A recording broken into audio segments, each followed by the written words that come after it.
आपने खान-पान का ज़िक्र किया था। खान-पान में क्योंकि बड़ी आबादी है जो नॉन-वेज खाना खाती है और उनका ये मानना है कि प्रकृति ने उसी तरह से बनाया है, अगर नहीं खाए पिएँगे तो उनकी आबादी बढ़ जाएगी और उनका एक अपनी विचारधारा है। विगलित हो जाता हो, ऐसे स्वभाव वाले को हिंदू कहा जाता है।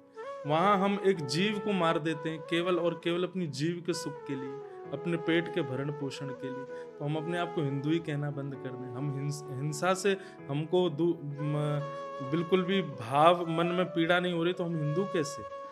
दूसरी बात, जो लोग कहते हैं, एक बार मैं कहीं गया था तो वहाँ मुझको एक व्यक्ति बोला कि महाराज जी, वो गंगा बहती हुई हमारे गांव से जाती हैं और जाके समुद्र में मिल जाती हैं, तो समुद्र कहीं दूषित ना हो जाए।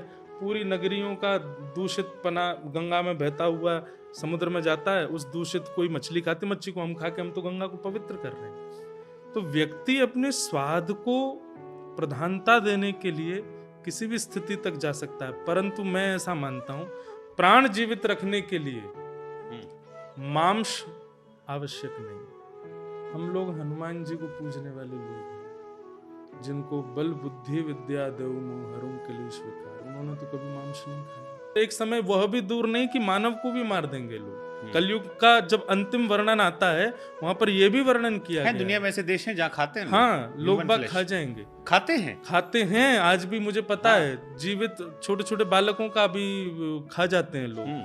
तो वह भी समय दूर नहीं है कि मानव को भी खा जाएगा। और आप बताएं, उस समय भी लोग तर्क करने वाले होंगे कि इसमें बुराई क्या है, तुम जलाने जा रहे थे, उससे अच्छा तो खा दो, सबको प्लेट पर परोस दो। तो ये बात ऐसी है कि इसका तर्क खत्म नहीं होगा। लेकिन मैं केवल इतना ही कहूंगा कि हम लोग हनुमान जी को मानते हैं, हम लोग महादेव को मानते हैं, हम लोग ऐसी सत्ताओं का पालन करते हैं जिनके बल बुद्धि विद्या बल के आगे किसी की पहुंच नहीं।